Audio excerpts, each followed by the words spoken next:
देख मेरे भाई, आज हम शुरू करने वाले हैं समरूप। तो जैसा कि हम लोग जानते हैं, समरूप का मतलब होता है समान रूप। ठीक, जो हमारा समरूप शब्द बना हुआ है वो बना हुआ है समान रूप। ठीक है, इसे मान लेते हैं ये हमारी हो गई सीता। ठीक, इसका बारस निकला हुआ है। और ये हो गई हमारी गीता। ठीक, ओहो ये तो बहुत ज़्यादा छोटी है। ठीक, गीता के भी ऐसे ही है। तो यहाँ पे जैसा हम लोग देख रहे हैं, सीता और गीता का जो देखने में लग रहा है कि हाँ सेम सेम है। ठीक है, मतलब इनका जो रूप है वो समान है, लेकिन जो इनका साइज है बोले तो इनका जो आकार है वो छोटा या बड़ा हो सकता है। ठीक, तो समान रूप का मतलब होता है रूप आपका समान होना चाहिए और जो साइज है वो छोटा या बड़ा हो सकता है। ठीक, इतनी बात समझ में आ गई।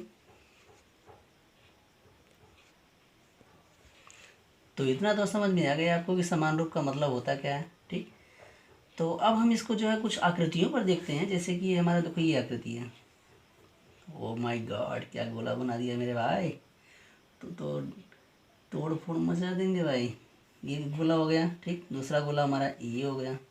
ठीक, जैसे कि हम लोग देख रहे हैं इसका जो आकृति है दोनों का, इस गोले का और इस गोले का, दोनों का सेम है, लेकिन जो इसका साइज है वो छोटा या बड़ा हो सकता है। ठीक, तो समरूप का मतलब समझ गए। जैसे ये एक एग्जांपल और लेते हैं। जैसे मैंने ये कहा छोरे, एक ये वाला और एक ये वाला। तो देखेंगे ये जो दोनों आकृतियां हैं हमारी क्या हैं, वर्ग हैं। क्या है, वर्ग है। अरे बोले तो स्क्वायर। इंग्लिश में कंफ्यूज नहीं होने का मेरे भाई। तो ये देखो ये हमारा एक समरूप है। ठीक है, जो ये वाली आकृति और ये वाली आकृति है दोनों समरूप हैं। क्यों समरूप है? क्योंकि इनका साइज तो भले डिफरेंट है हो सकता है, लेकिन इनका जो शेप है वो सेम है हमारा। ठीक, तो इतनी बात समझ में आ गई। चलिए आगे बढ़ते हैं। तो अभी तक तो हमने कुछ ऊट पटांग सा जो है देख लिया। अभी कुछ इम्पोर्टेंट हम लोग देखते हैं त्रिभुज के ऊपर। ठीक है, त्रिभुज जैसे ये एक हमारा त्रिभुज हो गया, ये वाला त्रिभुज है, ये वाला त्रिभुज। ओहो लाइन थोड़ा सा टेढ़ी मेढ़ी बन रही है, लगता है किसी की नज़र लग गई है। एक त्रिभुज ये हो गया, एक त्रिभुज ये। ठीक, मान लेते हैं त्रिभुज हमारा ए बी सी है, जैसा कि हम लोग मानते चले आ रहे हैं वर्षों से। ये पी, ये क्यू, ये आर। ठीक, तो इस त्रिभुज को देखेंगे तो ये त्रिभुज दोनों देखने में एकदम समान लग रहे हैं, एकदम समान लग रहे हैं। तो इसे हम लोग समरूप कह सकते हैं। क्या कह सकते हैं? समरूप कह सकते हैं। ठीक है, तो ये दोनों हमारे त्रिभुज कैसे हैं? समरूप है। तो जब भी समरूप होती हैं, ध्यान देना, जब भी समरूप कोई दो त्रिभुज होती हैं तो उनकी जो भुजाओं का अनुपात है वो बराबर होता है। मतलब इस वाली भुजा का अनुपात इससे होगा, इस वाली का इससे होगा और इस वाली का इससे होगा। मतलब हम लोग क्या लिख सकते हैं मेरे भाई? मतलब हम लोग लिख सकते हैं क्या, ए सी बटा के P R is equal to B C upon R Q is equal to, ओह ये क्या लिख रहा हूँ, मतलब ए बी बटा के पी क्यू। ठीक, तो ये होता है हमारा समरूप। अगर कोई दो त्रिभुज समरूप होते हैं तो उनको हम उनका भुजाओं का जो अनुपात होता है वो क्या होता है? बराबर होता है। ठीक, तो ये कन्फर्म हो गया।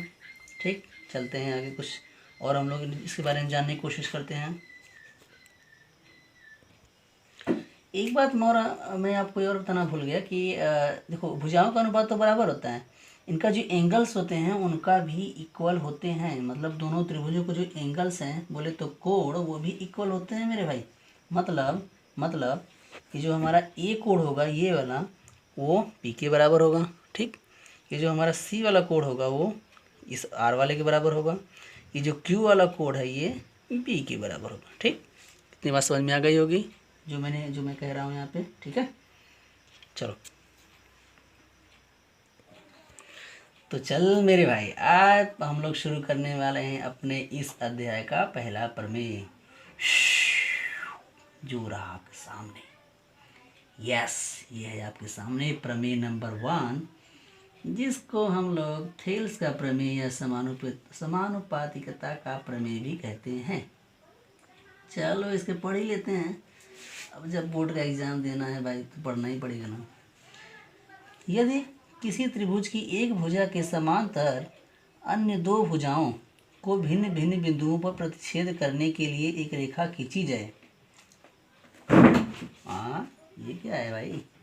मतलब चलो मैं तुम्हें समझाता हूँ। कोई मान लीजिए ये एक त्रिभुज है, ठीक, त्रिभुज ये मान लेते हैं त्रिभुज ए है, ये बी है और ये सी है, ठीक। ये कोई ए बी सी त्रिभुज है। तो किसी एक भुजा मान लेते हैं, बीसी भुजा कोई समांतर मैंने लाइन खींचा, ये वाला, और ये जो लाइन है इसको कुछ मान लेते हैं, मान लेते हैं ये हमारा डी ई है। क्या है ये? डी ई है, ठीक। तो ये जो डी ई है ये अगर बी सी के समांतर हो, ये जो डी ई रेखा है वो बी सी के समांतर हो, तो क्या है ना, एक रेखा खींची जाए तो ये अन्य दो भुजाएं एक ही अनुपात में विभाजित हो जाती है।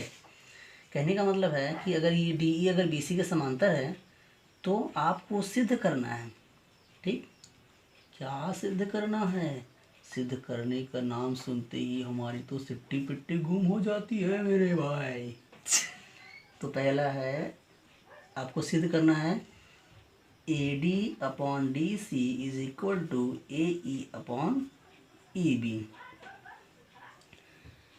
चलो मैं इस सिद्ध करने वाले प्रॉब्लम को बहुत आसान कर देता हूँ। तो भाई हम और आप मिलकर सिद्ध करते हैं। हाय, तो थोड़ा सा आपको इसमें रचना करना पड़ेगा। क्या करना पड़ेगा? रचना। रचना का नाम सुन के बच्चों की फट जाती है। तो क्या करो, इसमें थोड़ा सा रचना आपको करना है। एक ये वाली लाइन बनानी है, एक ये वाली लाइन बनानी है। अब कोई लोग पूछेंगे सर जी ये क्यों बना दिया आपने? अभी ये आगे काम आएगा मेरे बाबू, ठीक। ये जो लाइन है, ये वाली लाइन, इसको हम लोग h1 डिस्टेंस मान लेते हैं। ये जो है ये h1 मान लेते हैं, ठीक है।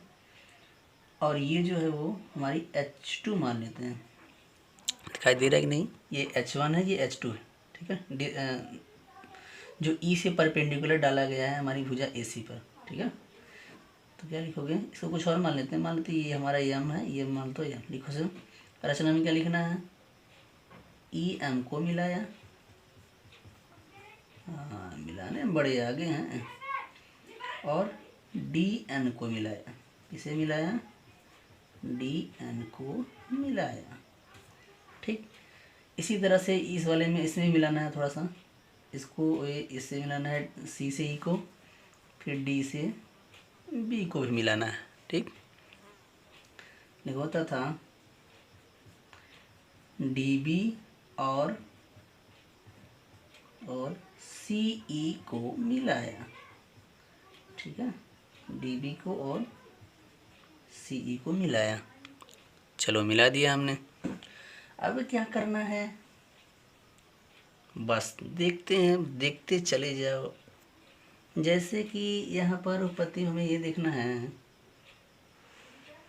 क्या देखना है कि त्रिभुज लिखो, त्रिभुज ADE का क्षेत्रफल, त्रिभुज ADE का क्षेत्रफल। त्रिभुज AD का क्षेत्रफल कितना हो जाएगा बोलो तो? हम जानते हैं किसी भी त्रिभुज का जो क्षेत्रफल होता है वो 1/2 बेस इंटू हाइट, ठीक। 1/2 आधार इंटू ऊंचाई होती है, ठीक। तो 1/2 जैसा कि हम लोग जानते हैं त्रिभुज ADE के लिए जो आधार होगा वो हमारा AD काम करेगा। क्या काम करेगा? AD। और ऊंचाई इसके लिए क्या काम करेगी? H1, ठीक है। जो उस पर परपेंडिकुलर डिस्टेंस है, यानी कि जो लंब रेखा है वही उसका जो है ऊंचाई काम करेगी, ठीक। ऊंचाई मानी H1, क्या होगा? H1, ठीक है। उसी प्रकार उसके नीचे या लिखो, त्रिभुज CDE का क्षेत्रफल। त्रिभुज CDE का क्षेत्रफल कितना होगा? अच्छा, यहाँ जो आया है ना इसको समीकरण नंबर 1 मान लीजिए। और CDE का क्षेत्रफल कितना होगा? CDE का क्षेत्रफल जो होगा वो हमारा क्या होगा? बराबर 1/2 बेस इंटू हाइट होता है। बेस मतलब कि इस यहाँ पे बेस CD काम करेगा, और हाइट जो है वो अभी तक H1 ही काम करेगी। देख लो ये CD रेखा है हमारी, तो जो हाइट है वो H1 ही काम करेगा, ठीक है। H1 कैसे काम करेगा? देखो, वो जो त्रिभुज है कुछ इस तरह से बना हुआ है, ये ऐसे है, ठीक, ये हमारा डी है, ये हमारा सी है, ये हमारा ई है। तो इसका बेस तो ये हो गया। हाइट निकालने के लिए देखो ऐसे आपको करना पड़ेगा, थोड़ा सा लंब रेखा है उसको खींचनी पड़ेगी। तो यही जो है हमारा H1 का काम कर रहा है। ठीक है, किसका काम कर रहा है ये? H1 का। तो इसलिए H1 हो गया। ठीक है, इसको समीकरण नंबर 2 मान लेते हैं। अब समीकरण क्या करना है आपको, क्या करना है? समीकरण नंबर 1 भागे समीकरण नंबर 2। अब कह रहे हैं सर जी ये क्या कर दिया, अभी तो मज़ा आएगा। समीकरण 1 को 2 का भाग कर दो। चलो जब भाग करोगे तो क्या होगा, भाग करोगे तो हमारा क्या हो जाएगा, एरिया। ठीक है, क्षेत्रफल लिख लें एरिया, एरिया ऑफ ADE बटा के एरिया ऑफ CDE। त्रिभुज लिखना है, थोड़ा सा त्रिभुज लिखना मैं भूल गया, त्रिभुज लिखना नहीं भूलना है छोरे। इधर हो गया 1/2 इंटू AD इंटू H1, और इधर क्या मिलेगा ये वाला 1/2 इंटू CD इंटू H1। तो H1 से H1 टपक गया, 1/2 से 1/2 टपक गया, क्या बचा AD अपॉन CD।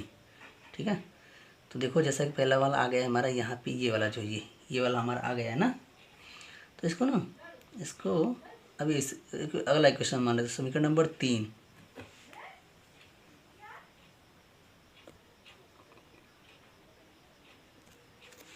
तो इसी प्रकार से हम लोग क्या करेंगे, ये जो दूसरा वाला साइड है, दूसरा वाला साइड ये ADE में जो दूसरा साइड आपको दिखाई दे रहा है, ये जो त्रिभुज है ना DNE वाला, मतलब ADE लेंगे और इस बार BED लेंगे। ठीक, जैसे पिछली बार इस साइड लिए थे उससे दूसरी बार इस साइड भी लेना है हमें। देखो त्रिभुज ADE का क्षेत्रफल, जब इधर से ऊंचाई लेंगे तो कुछ अलग हो जाएगा उसका क्षेत्रफल। हम जानते हैं किसी भी त्रिभुज का जो क्षेत्रफल होता है क्या होता है, हाफ बेस इंटू हाइट। तो बेस यहाँ पर ये ई काम करेगा, AE। ठीक है, क्या काम करेगा AE, और हाइट जो है यहाँ पे H2 काम करेगी इस पर। क्या करेगी बोले तो H2। ठीक, इसे अगला समीकरण मान लेते हैं हम लोग, मान लेते हैं ये 4 है। इसी प्रकार, ठीक है, इसी प्रकार हम लोग त्रिभुज BED का क्षेत्रफल लिख लेते हैं। कितना क्षेत्रफल है BDED का? 1/2 आधार इंटू ऊंचाई होता है, तो आधार यहाँ पे BE काम करेगा। क्या काम करेगा? BE, ये आधार का काम करेगा। और ऊंचाई ध्यान देना, इस बार जो इस त्रिभुज पे ये दिखाई दे रहा है ये। ठीक, कौन सा त्रिभुज? एक ये त्रिभुज, ये वाला जो तुम्हें दिखाई दे रहा है ये, इस पर ऊंचाई का काम भी यही करेगा, ये वाला ये, क्योंकि मैंने अभी समझाया था वाला कैसे हुआ था ना। ठीक, अगर इसको भी समझाना चाहूँ तो यहाँ जैसे देख लो, इसका जो फिगर बनेगा कुछ इस तरह से बन रहा है, ये ऐसे है। ये मान लेते हैं ये हमारा E वाला है और ये D है, ये B है। ठीक, तो इसकी ये ऊंचाई जो है ऐसे करना पड़ेगा, परपेंडिकुलर ड्रॉ करना पड़ेगा। ठीक, ये ऊंचाई काम करेगा, तो यहाँ पर ऊंचाई जो है H2 काम करेगा। ठीक, समीकरण नंबर 5 मान लेते हैं। अब समीकरण नंबर 4 में डिवाइड कर लेते हैं समीकरण नंबर 5 को। कितना आसान है। ठीक, चलिए डिवाइड कर लेते हैं। तो एरिया ऑफ त्रिभुज ADE, ठीक है, ये वाला, बटे एरिया ऑफ त्रिभुज BED। देखो इधर हो गया 1/2 इंटू AE इंटू H2, और इधर हो गया 1/2 इंटू BE इंटू H2। तो AH2 से H2 गया, ये 1/2 से 1/2 गया, मतलब बचा क्या हमारा AE अपॉन BE। ठीक, क्या बात है। तो मुझे आशा है कि आप लोग इस साइड का लिख लिए होंगे, क्योंकि मेरे भाई बिना मिटाए तो काम हो नहीं सकता, मैं अंतर्यामी तो हूँ नहीं। ठीक है, तो इधर मेरे को इरेज करना पड़ेगा। तो चलिए, जैसा कि हम लोग देख सकते हैं समीकरण नंबर समीकरण नंबर 4 एंड समीकरण नंबर, इसको नेक्स्ट मान लेते हैं, ये जो आपको दिखाई दे रहा है इसको कुछ अगला समीकरण मान लेते हैं हम लोग यहाँ पर 6 मान लेते हैं। ठीक, तो समीकरण नंबर 3, समीकरण नंबर 4 और समीकरण नंबर 6 में कुछ आपको सिमिलरिटी दिखाई दे रही है। देखो यहाँ पे देखो एरिया ऑफ ए डी है, area of A D E है। अगर यहाँ पे area of C D E और एरिया माने सी डी ई का, त्रिभुज सी डी ई का और त्रिभुज बी ई डी का क्षेत्रफल अगर बराबर हो जाए तो ये वाला साइड बराबर हो जाएगा, तो ये वाला साइड बराबर आ जाएगा हमारा। देखो यही तो प्रूव करना था यहाँ पे, ए डी अपान सी डी बराबर A E upon B E, A D upon C D upon बराबर A E upon A B ना।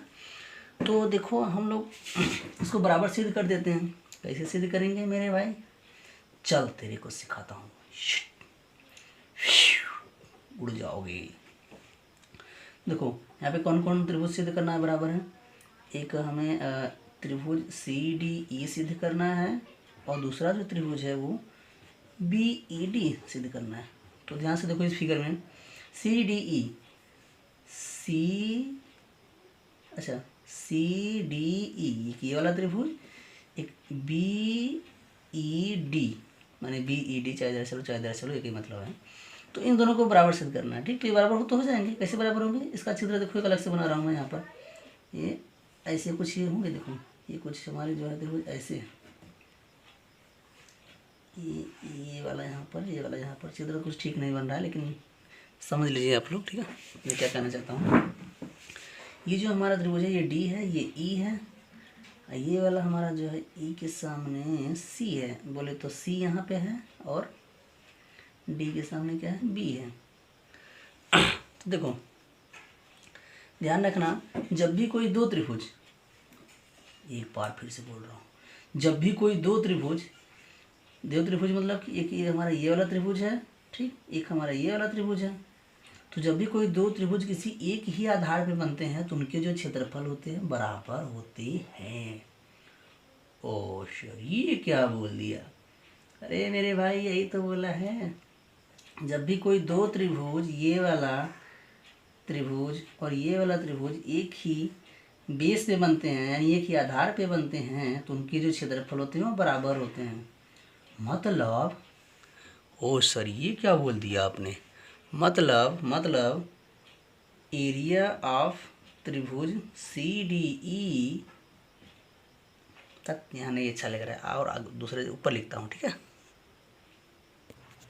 हाँ तो मैं क्या कह रहा था, देखो यहाँ पे जब कोई दो त्रिभुज एक ही आधार पे बने जाते हैं तो त्रिभुज, दो त्रिभुज मतलब एक ये वाला त्रिभुज, एक ये वाला त्रिभुज, ठीक है, तो उनका जो क्षेत्रफल होता है वो बराबर होता है। मतलब क्या, मतलब ये है कि एरिया ऑफ त्रिभुज C D E is equal to area of त्रिभुज B E D. Oh my God, इससे तो हमारे जो चार, एक ये 6 वाला और यहाँ पे एक 5 बना था क्या, समीकरण 4 नंबर कहाँ पे है, हाँ एक 6 ये वाला है और एक यहाँ पे था समीकरण नंबर कुछ था, अच्छा तीसरा था, 3 था ना, समीकरण नंबर 3 था। यहाँ पे क्या था, ए डी था शायद, ए डी था, यहाँ पे सी डी था। तो ये देखो यहाँ पे एरिया ऑफ सी डी लिखा है और यहाँ पे एरिया बी डी लिखा है। अगर ये दोनों बराबर हो गए, ठीक है, अगर ये दोनों बराबर हो गए तो ध्यान रखना यहाँ पे ए डी ई और ए डी ई तो बराबर है ये, और जब सी डी ई और बी डी बराबर हो जाएंगे मतलब कि ये वाले दोनों पार्ट बराबर हो गए। जब ये बराबर हो जाएंगे उनके जो, जब ये बराबर हो जाएगा तो इसका जो दाहिना वाला साइड होगा मतलब ये A D upon C D और ए अपन बी ई ये बराबर हो जाएंगे मेरे भाई। मतलब क्या, मतलब दोनों मत लिखना, ठीक है। तो मतलब क्या हो जाएगा, जो हमारा ए डी है वो सी डी बराबर A E upon B E बराबर हो जाएगा, ठीक है। यही हमें प्रूव करना था। इसको एक बार अच्छे से रिवाइज कर लेना क्योंकि इधर थोड़ा सा मैंने मिटा दिया, जगह कम था, तो इसके लिए मैं माफ़ी मांगना चाहता हूँ, ठीक।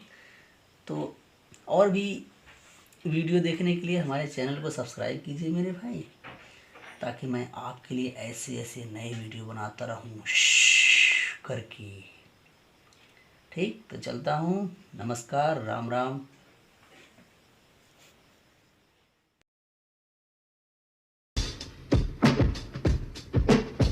कौन बोला मुझसे न हो पाएगा?